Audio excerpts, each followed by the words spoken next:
Ko Debbie Wilson, tōku ingoa. Hi everyone, my name is Debbie Wilson. I am currently working at the Ministry of Health as Principal Advisor for Sustainability in the DHB Performance Support and Infrastructure team. And for those of you who don't know me, I did used to work at Counties Manukau, DHB Sustainability Manager for several years before this new role. We are delighted to be here and providing this webinar series to you all. And I'm really honoured to be here to facilitate today's webinar. We have Rick Lomax presenting today, and let me start with a brief bio, which I'm just going to read. That's probably what you can see me glancing to the side. Rick has been working in sustainability and health for over 7 years, providing consultancy services with a 3-year stint at the NHS Sustainable Development Unit, where he led the NHS's carbon, air pollution, water and waste footprint work, which was published in 2018. Pretty phenomenal. Rick basically undertook the analysis and trajectory modelling, which led to the NHS setting a net zero carbon target by 2050 and the fleet air pollution target by 2030. Big kudos there goes to Rick. We were very lucky to have him. He joined, he came over to New Zealand just under a year ago, and he joined Beca. And he's actually working with quite a few DHBs and hospitals at the moment, and much more generally across the sectors. So one more thing, can I please remind you to ask your questions in the questions and answers box as we go along. We will ask Rick to address your questions at the end of his session. That's it from me. Over to you, Rick. Thank you very much. Awesome. Thank you for the introduction, Debbie. It's far too kind. Hopefully you can try and share screen, so fingers crossed IT doesn't fail me. Can you see screen? Awesome. Got a thumbs up from Debbie.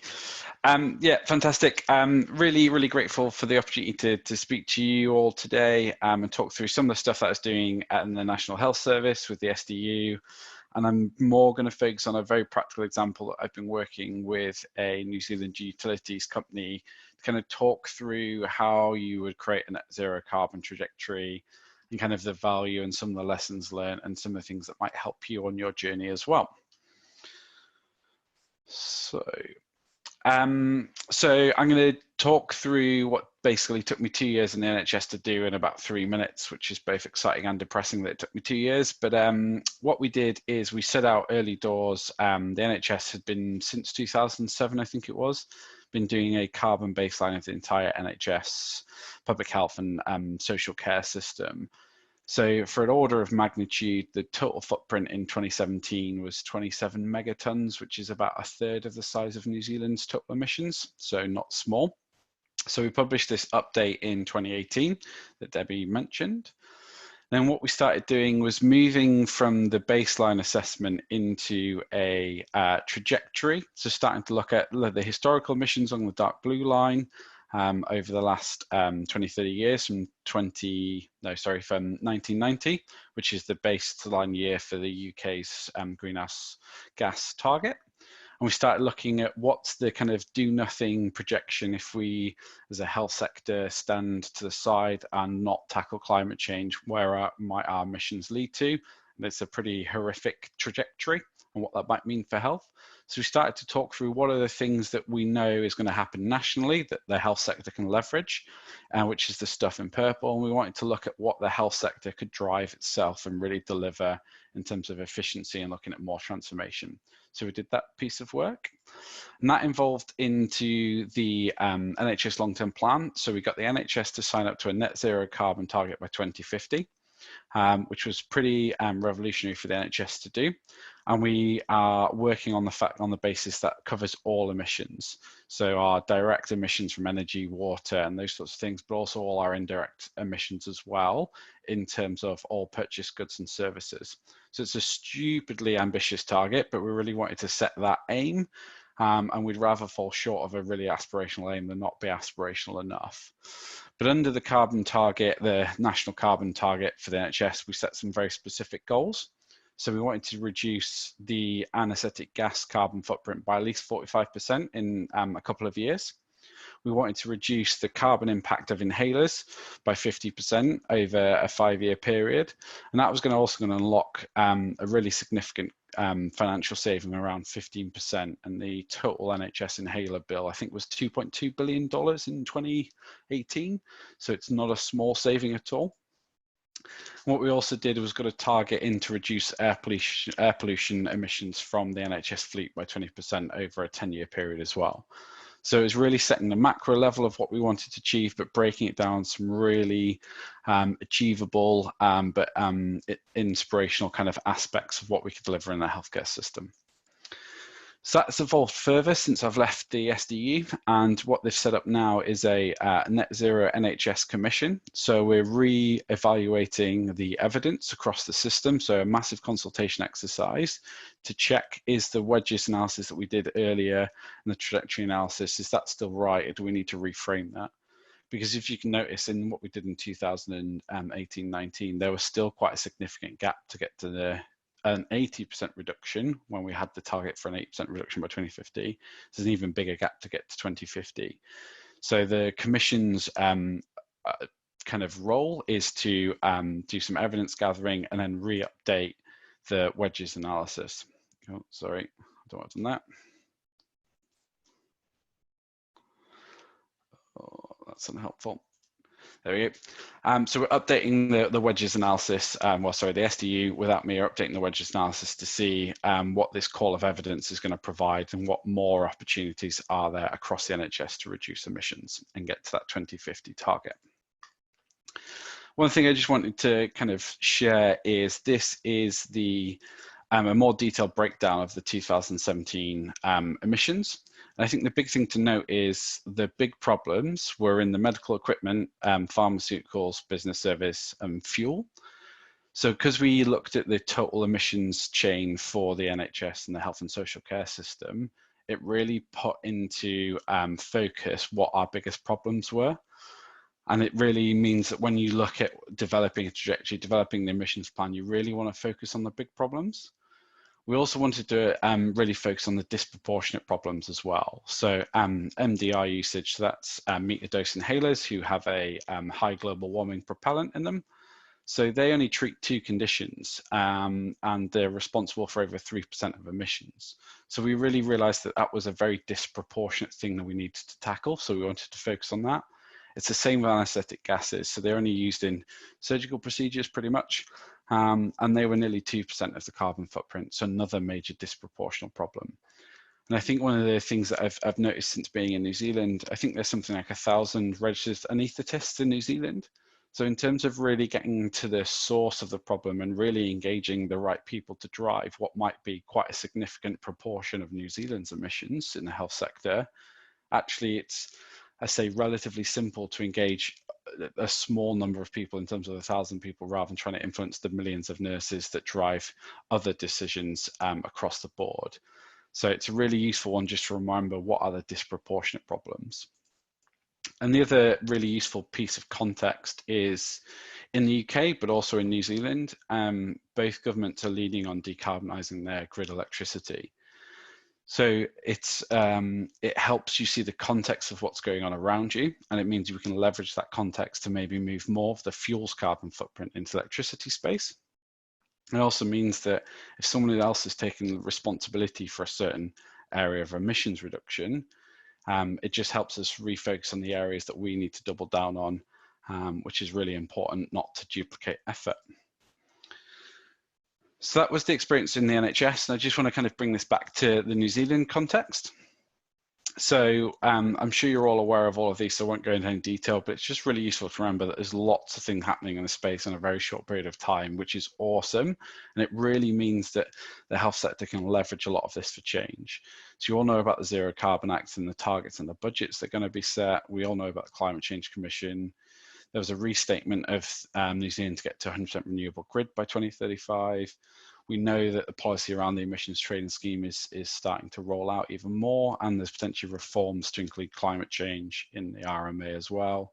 and we're potentially seeing guidance from MFE and other agencies across New Zealand that says the fleet transition to EV is going to be a really important part of New Zealand's decarbonisation. So all of this great stuff's happening. It's just about leveraging that change within the health sector. So this is an example that's not health sector, but it gives you an example of the process we need to go through as an organisation to develop a zero emissions trajectory.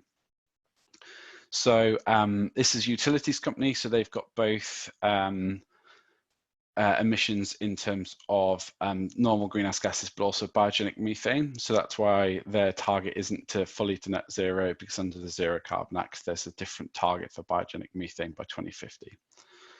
So it's important to understand what of your emissions are included in the Zero Carbon Act for context and what isn't.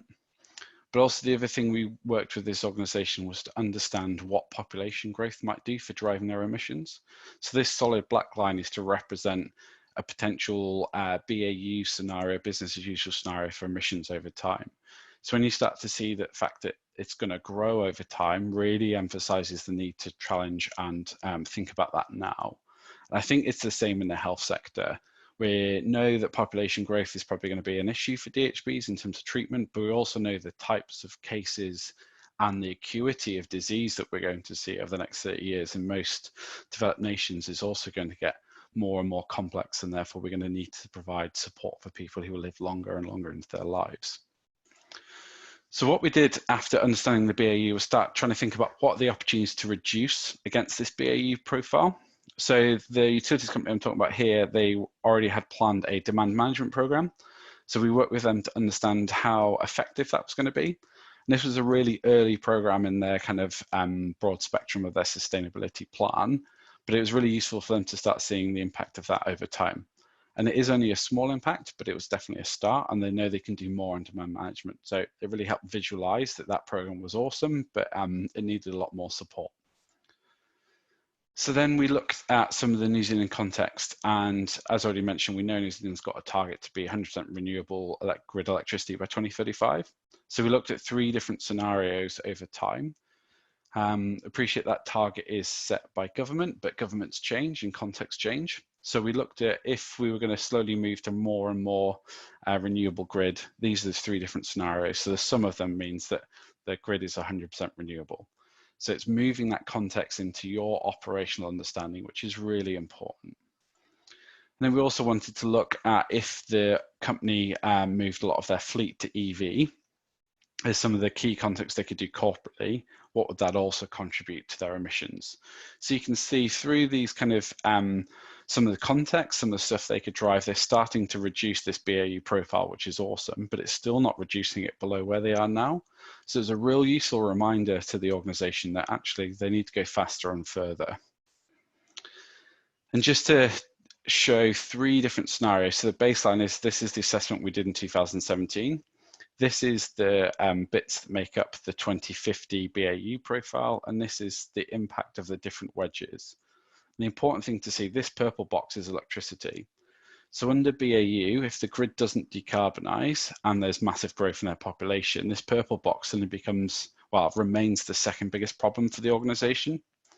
However, under the context of getting to 100% renewable grid, it actually becomes I think it was the 7th or 8th biggest problem.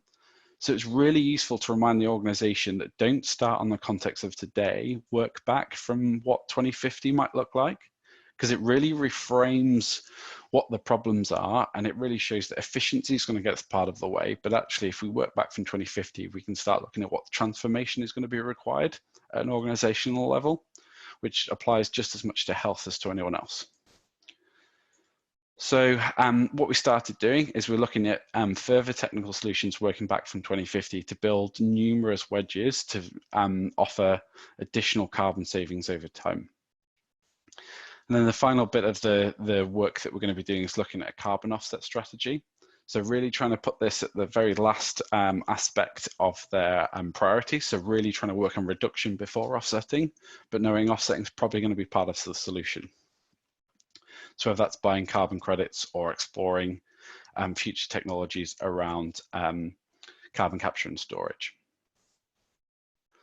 What would be really great to do with this organisation as well is some of this BAU profile includes some Scope 3 emissions, but it doesn't include all Scope 3 emissions. So what we're really trying to do now is work with this organisation to understand the all the other emissions, because the vast majority of this under the black line at the minute is energy, it's gas, it's process emissions, but actually it's not including the entirety of their supply chain. So we're really trying to encourage them to think about not just the things they control, but the elements they really should be influencing. And appreciating the Zero Carbon Act just looks at goods and services that are generated within the New Zealand country boundary. But actually, if you really want to think about an organization's footprint, you need to think much more broader about the things that it consumes. And like a DHB, like this organization buys a lot of goods and services from different nations. Appreciating that under the international agreements, all countries should be pulling their weight in terms of reducing emissions. But I think the health sector, because it's got quite a narrow supply chain on some of the bigger, more intensive aspects and products that you use on a daily basis, actually there should be some really good levers across health to engage with some of those bigger global suppliers. So lessons learned from the process of what we've been doing at SDU and in New Zealand. I think it's really good to make the point that on your first cut of trying to develop a trajectory like this, you're probably not going to get to net zero, but I think that's okay. I think we need to start the conversation, start the journey to really understand how much more work is needed. So I think it's about being brave and going for it anyways. I think it's really important to be clear about what scope you want to include in your trajectory and what you don't. And I think that's an organization by organizational kind of conversation. But I would implore you to be as ambitious as possible and include as much as your scope 3. So for healthcare, I really think it's important to look at patient and visitor travel. I think it's really important to think about staff travel. And from the NHS experience, 60 to 70% of our emissions were purchased goods and services. So it's really important to try and tackle that problem as well. I think one of the key aspects that we learned at NHS and we're still continuing to work on is talking to everyone. There's lots of people out there that have lots of really useful information that can bring new solutions to the table. So talk to internal and external stakeholders. It's about brainstorming lots of ideas and understanding the levers you have. And a lot of those is the contractual levers that you might have as an organization. So thinking about how procurement can play a really important role in driving your net zero carbon outcome. I think it's really great to get runs on the board, and I've seen all the DHBs are, really progressing on their carbon agendas. And I think it's awesome the amount of progress you've made. I think my note of caution is to not sweat the small stuff too much and start trying to think about what medium to longer term transformation might mean for DHBs and the health sector in New Zealand. So thinking about things like how do we get more and more aligned to primary prevention, looking at different, more new and sustainable care models. And I say, please don't sweat the small stuff. Have a look at your greenhouse gas inventory and focus on the big problems. Don't focus on the smaller ones. So that's my lessons learned. And I thought I'd finish off quickly with some things about what can I do? It's always a good question to end on. So I thought I'd give 3 or 4 points about what a clinician or a frontline member of staff could do, and also what some of the decision makers could do. So I have the privilege of being married to an ICU nurse, so I learn a lot about the day-to-day operations of a hospital. And I think one of the things that she's definitely taught me is she's really good now at asking herself, well, do I need to use this? Is the clinical policy saying that I need to use this for the right reasons? And challenging some of those decisions on a day-to-day basis, because you think the number of nurses in New Zealand that have to make millions of decisions on a daily basis about using gloves, using gowns, etc. I appreciate COVID has definitely forced us to absolutely prioritize infection control. I'm definitely not saying we shouldn't, but there's lots of decisions that can be made on a daily basis. And I think, especially in the clinical space, especially if you're involved in prescription of MDIs or use of some of the more intensive anesthetics, is really asking yourself the question, do you need to use those?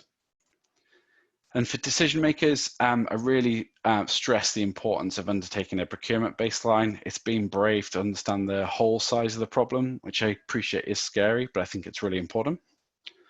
Open up the discussion about transformation. I think that's really key.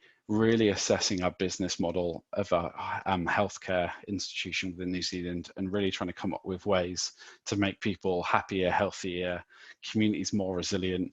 Actually, the ultimate goal would be downsizing the size of the health sector in the first place, because a lot of the time we just treat illness, and actually wouldn't it be great if we were all really focused on keeping people out of hospital in the first place. And I know you all know this, and I know you all want that future as well, so definitely not teaching you anything new on that one, but it's always good to remind ourselves. And I think focusing on the biggest issues and working back from 2050 is really important, and also making the most and leveraging the change you're going to see at government and national level, I think is really important too. Cool. So that is a 20-minute whistle-stop tour through some of the stuff I'm doing at the SDU before I came to New Zealand, and some of the exciting work I've been doing at New Zealand. So really happy to kind of open up the floor to questions. Kia ora, Rick. That was sensational. Some really key learnings and valuable insights there. Thank you so much for sharing those. We do have some questions. Yes, a person's asked for a copy of your slides, so we'll make sure that they get shared on the Otago Uni website. The first question is, what is demand management, please?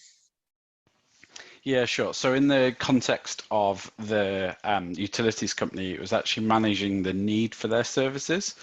So without actually saying the name of the utility company, who still haven't shared all that information with their stakeholders yet, I think the easiest way to explain it and translate it to health is about trying to prevent people from needing to even come through the door of a hospital. So it's, for those guys, it's about reducing the need for and the output of their service, much as the same as we would do as we thought about prevention for a healthcare organisation. Very good. Easier said than done, hey? But yeah, with some strong population health strategies that would help tackling obesity, for example. But yeah, great answer. What another question's come through. Could you just explain a little bit more about what Scope 3 involves and includes, please? Yeah, sure. So if we focus on health, because it's probably a bit easier to explain. So the definition of Scope 3 is indirect emissions that are usually downstream. So if we think about a hospital or a DHB is going to be using thousands of catheters, thousands of gowns and hats, all of those products and services will have been manufactured, created either in New Zealand or another country. So Scope 3 is all the emissions associated with the extraction, processing, transport and treatment of all those raw materials that make up the goods that we use on a day-to-day basis. The other aspect of Scope 3 is around like purchasing air travel, so flights, but also transport that isn't owned by a DHB. So that'd be staff getting to work, and that'd be patient and visitors accessing the hospitals and the DHBs. So we found, and I'm trying to remember the numbers off the top of my head, I think staff commuting and patient and visit travel were two of the larger parts of the NHS footprint. I think overall they added up to something like 10-12%. So it's really important for DHBs to tackle when and why people need to travel to the hospital. So if you think about how you arrange appointments, using telehealth, getting patients to connect with the GP in primary care and using that to leverage connection with the DHBs to try and reduce their travel. And then it's about, if they do need to get to site, how do we reduce the carbon intensity of the way they get there? So using public transport, etc. Yeah, thank you for that. It shows you how massive an impact Scope 3 emissions do have on all large organisations, DHB included. And it's actually really tricky to measure the full impact of your Scope 3. And we have been trying over a number of years as a Sustainable Health Sector National Network and sustainability managers to do that. So one of the questions came in actually, where would we actually start in New Zealand to be able to incorporate procurement emissions in the DHB footprint? Because it's very hard. Yeah, it's not easy. At Beca, we've been tracking our procurement emissions for the last 2 years now, I think. And it's like 90% of our problem. So for us, it's even greater because we don't have the same amount of estate as a DHB. And we're about to start a work with ADHB as well to do the carbon footprint of their procurement, which will be awesome. Essentially, just to simplify the process, what we do is we use a lot of the financial spend data from an organisation, whether it's the DHB or Beca, And there's several international databases that say for every dollar spent from a product that's made in a certain country, a certain part of the world, there's a certain carbon intensity. So the maths is quite simple. It's A times B. The difficulty is lining up the categories of how you organize your spend in an organization and choosing the right database and using the right factor. So we use one database within the NHS, which is really useful. There was a global report done by Healthcare Without Harm, and they used a slightly different database. And the work we do in Beca, and I'm going to use with ADHB, is a New Zealand specific database. So the art and science of carbon footprinting is relatively simple in terms of the calculation. The difficulty is making sure you make the right decisions to use the right factors. Thank you so much. I'm just wondering, you know, should a DHB be setting a goal of achieving net zero carbon? How achievable is that? So against the whole all emissions? Yeah. Okay. It's a difficult one. The way we kind of negotiated it, the NHS, was really setting ourselves to be really aspirational, to really set a global mandate that we should be trying to get everything to net zero. And appreciate right now we do not have the technology, we do not have the roadmap or the solutions to get to net zero yet. But if we don't aim for it, we're never going to get there. So I'm always the type of person, I'd rather aim for the stars and just about make it to the moon than only aim to get up the hill and definitely get there. So it's about talking to your organization about how willing they are to be really kind of ambitious and aspirational, or do they really want to set a target they know they can achieve? And my personal view is, collectively, if we all aim for the stars and we don't quite get there, we'll have got somewhere really fantastic. So that's still really important. And I think that's the type of conversation we should be having with DHB leaders, to say, hey, if we collectively all set that mandate that we really want to get here, actually that's really going to help the whole system shift. Rather than not being aspirational enough and seeing the downstream problems of not tackling climate change enough, with more people coming through the front door because we haven't held our own kind of system level approach in enough regard, and therefore the biggest bill payer in a lot of the downstream impacts of climate change is going to be local government and health. So if we don't tackle the problem, we're going to be part of the problem as well. Well said, totally agree. Hey, we've got time for one more question, and there have been quite a few actually, so I will mention how you can get your questions answered if we haven't managed to answer your question today. This question links in the webinar in 2 weeks' time because it's about food. So what are your thoughts on getting more hospitals using less meat and dairy on patients' menus and at hospitals' cafes? Yeah, I think that's awesome. It's about finding the win-win-wins, and I think moving to a vegetarian diet, you spend less money because meat is actually quite expensive. It's actually quite high carbon, and excessive red meat is actually really unhealthy. So to me, it's an absolute no-brainer. One of the things we found from the NHS is actually the carbon footprint of food wasn't huge, but the water footprint of our food was the highest by far. I think it was nearly 50% of the NHS's entire water footprint, 50.